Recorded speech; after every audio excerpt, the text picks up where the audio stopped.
215장 찬송 215장입니다.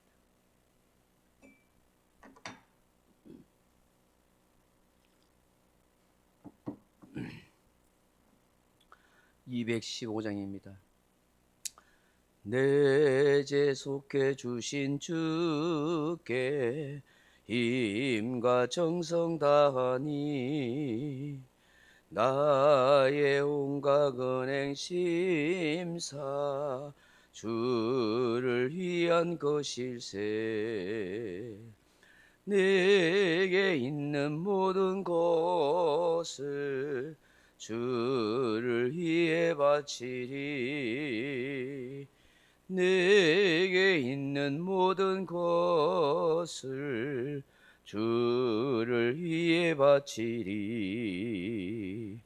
나의 손과 발을 들여 주의 명령 행하고 오직 주만 바라보며 주만 찬양하겠네. 항상 주를 찬송하며 이 몸 바치오리다. 항상 주를 찬송하며 이 몸 바치오리다.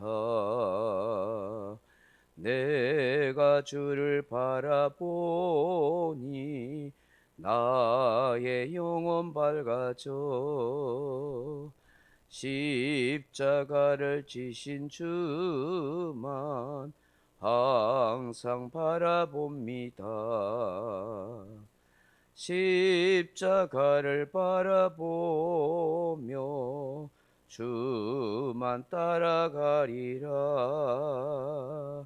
십자가를 바라보며 주만 따라가리라. 신기하고 놀라워라 영광스런 왕의 왕. 나를 친구 삼아 주사 편히 쉬게 하시네. 주의 날개 보호 아래 영원 안식 얻겠네. 주의 날개 보호 아래 영원 안식 얻겠네. 아멘. 하나님 말씀은 마가복음 10장 23절에서 27절 말씀을 같이 읽겠습니다. 마가복음 10장 23절에서 27절 말씀입니다. 예수께서 둘러보시고 제자들에게 이르시되 재물이 있는 자는 하나님의 나라에 들어가기가 심히 어렵도다 하시니 제자들이 그 말씀에 놀라는지라. 예수께서 다시 대답하여 이르시되 얘들아, 하나님의 나라에 들어가기가 얼마나 어려운지 낙타가 바늘기로 나가는 것이 부자가 하나님의 나라에 들어가는 것보다 쉬우니라 하시니 제자들이 매우 놀라서로 말하되 그런즉 누가 구원을 얻을 수 있는가 하니 예수께서 그들을 보시며 이르시되 사람으로는 할 수 없으되 하나님으로는 그렇지 아니하니 하나님으로서는 다 하실 수 있느니라. 아멘. 사랑하는 성도 여러분, 한 부자 청년이 영생을 얻고 싶어 했습니다.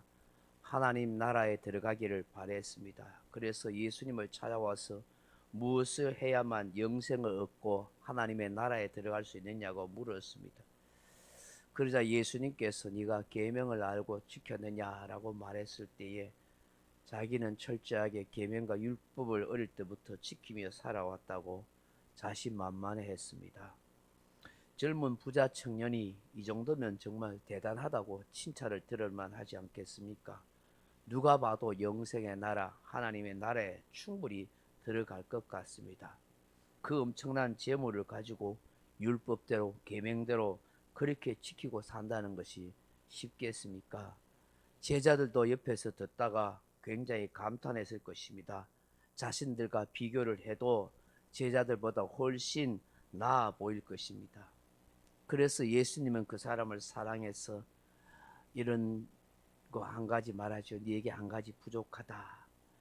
그것을 실천하고 말씀합니다. 재물을 가난한 자들에게 나누어 주고 예수님을 따르라고 그렇게 한 것입니다.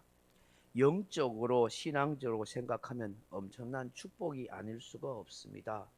예수님께서 아무나 제자로 부르시겠습니까?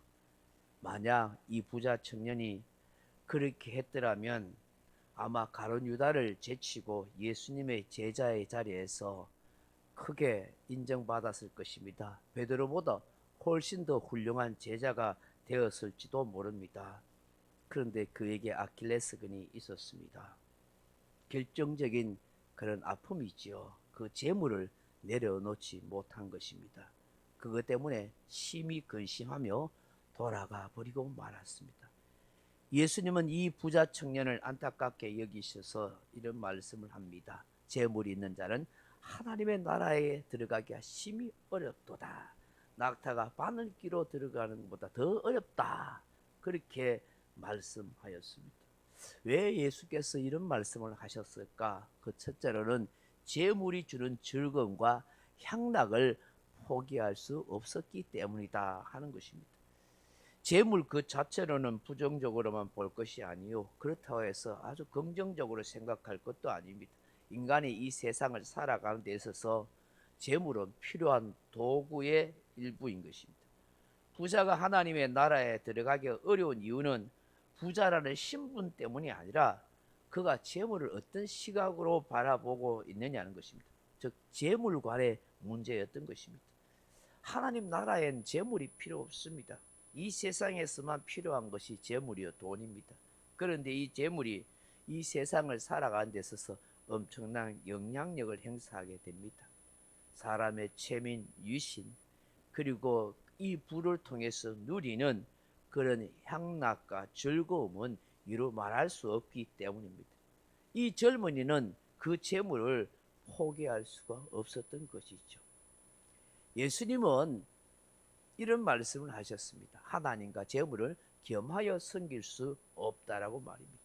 그 정도로 재물의 영향이 강하다는 것입니다. 하나님과 비교하고 견주어질 정도로 사람들에게는 이 재물이 엄청난 우상이 되고 엄청난 영향력이 되는 것입니다. 사도 베드로는 디모데전서 6장에서 돈을 사랑함이 일막악의 뿌리가 된다라고 말씀할 정도로 재물과 이 물질은 사람에게 악영향을 끼칠 수가 있기 때문인 것입니다.